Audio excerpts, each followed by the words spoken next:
Hi friends, welcome back to my channel. இன்றைக்கி நம்ம இடித்த தக்காளி பூண்டு ரசம் எப்படி வைப்போன்றதை பார்ப்போமா. அதுக்கு ஒரு பெரிய சைஸ் தக்காளி எடுத்துக்கோங்க, ஒரு முழு பூண்டு, ஒரு பச்சை மிளகா, ஒரு சின்ன நெல்லிக்காய் சைஸுக்கு புளி.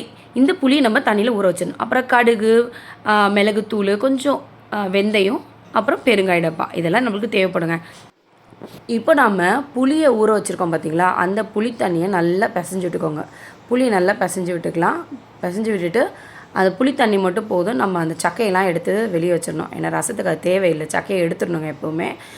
அதோடு நான் அடுத்து தக்காளியும் நல்லா அதிலே நசுக்கிப்பேன். சில பேர் தக்காளி, மிளகு, பூண்டு இது எல்லாத்தையும் மிக்சியில் அடித்து அதை சேர்ப்பாங்க. அது ஒரு தனி டேஸ்ட்டு. பட் ஆனால் இடித்து போட்டிங்கன்னா இன்னும் செம்ம டேஸ்ட்டாக இருக்கும். பூண்டும் பச்சை மிளகாவை இடித்து போடணும். தக்காளி கையிலேயே சும்மா நசுக்கி போட்டிங்கன்னா அவ்வளோ டேஸ்ட்டாக இருக்குங்க அந்த ரசம் சாப்பிடும்போது. இந்த ரசத்தை நீங்கள் எப்போவுமே இப்போது கறி குழம்பு, சாம்பார், இல்லை மட்டன் குழம்பு இதெல்லாம் சாப்பிட்டுட்டு அடுத்து ரசம் ஊற்றி சாப்பிட்டிங்கன்னா அவ்வளோ டேஸ்ட்டாக இருக்கும். வெறும் ரசத்தை குடிக்கிறது கூட அவ்வளோ டேஸ்ட்டாக இருக்குங்க இந்த ரசம். உங்களுக்கு கொஞ்சம் கோல்டு இல்லை சளியமாக இருக்குதுன்னு வச்சுக்கோங்களேன், அப்போ நீங்கள் இந்த ரசத்தை வெறும் ஒரு கிளாஸ் குடித்தாவே அவ்வளோ டேஸ்ட்டாக இருக்கும். உங்களுக்கு தொண்டைக்கு நல்லா இதமாக இருக்கும். ஏன்னா இது மிளகும் நல்லா தூக்கலாக போட்டு சூப்பராக செய்யலாம் இந்த ரசத்தை. இப்போ நான் தக்காளி நல்லா கையிலே நசுக்கி விட்டேன். அடுத்து நான் எடுத்து வச்சுருக்கேன் பார்த்திங்களா ஒரு முழு பூண்டு.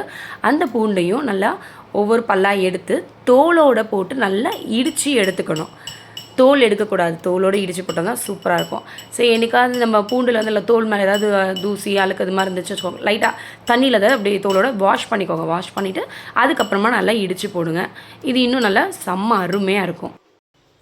இப்போ நம்ம இடித்த பூண்டையும் இந்த தக்காளி புளி தண்ணியில் ஆட் பண்ணிட்டோம்.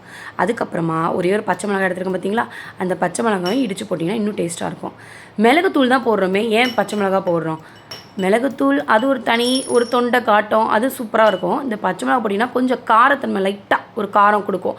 அப்போ அந்த ரசம் நல்ல டேஸ்ட்டு கொடுக்கும். இப்போ நான் இதில் ஒரு 2 ஸ்பூன் அளவுக்கு மிளகு சீரக பொடி எடுத்திருக்கேங்க. மிளகு சீரகமே சேர்த்து அரைச்சி வச்ச பொடி இது. இல்லை சில பேர் எனக்கு சீரகம் அது வேண்டான்னா நீங்கள் வெறும் மிளகு பொடியை மட்டும் சேர்த்து நம்ம அது பண்ணிக்கலாம்.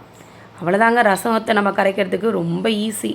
வித்தின் 5 மினிட்ஸில் நம்ம எல்லாத்தையும் கரைச்சி முடிச்சிடலாம். நான் எப்போவுமே ரசத்தை கரைக்கும் போதே உப்பு அதில் ஆட் பண்ணிவிட்டு செக் பண்ணிவிடுவேன், உப்பு கரெக்டாக இருக்கா இல்லைன்னு.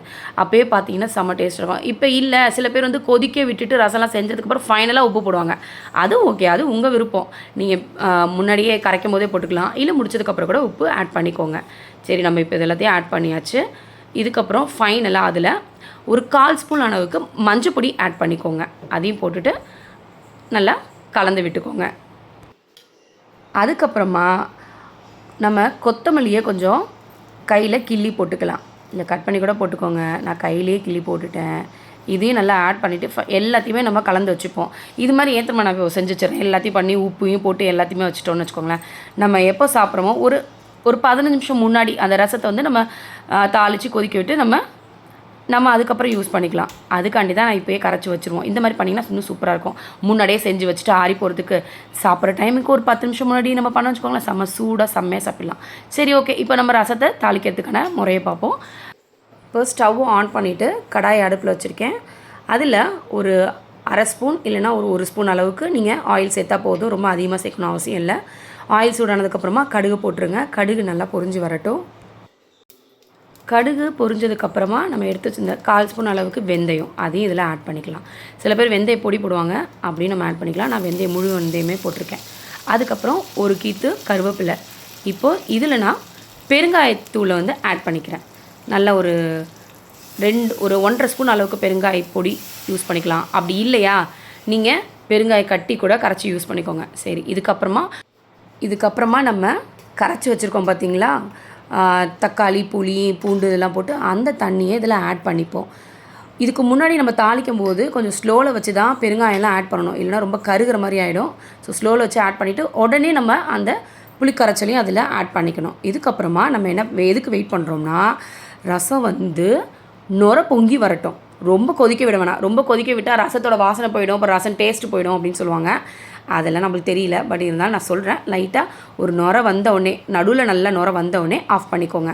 சைடில் வருதுன்னு சொல்லிட்டு அமர்த்த வேண்டாம். நடுவில் நல்ல ஒரு நுர வந்தோடனே இப்போ நம்ம அமர்த்திடலாம். இப்போ நல்லா நடுவில் வந்துருச்சு. இதுக்கப்புறமா நம்ம ரசத்தை ஆஃப் பண்ணிவிடுவோம்.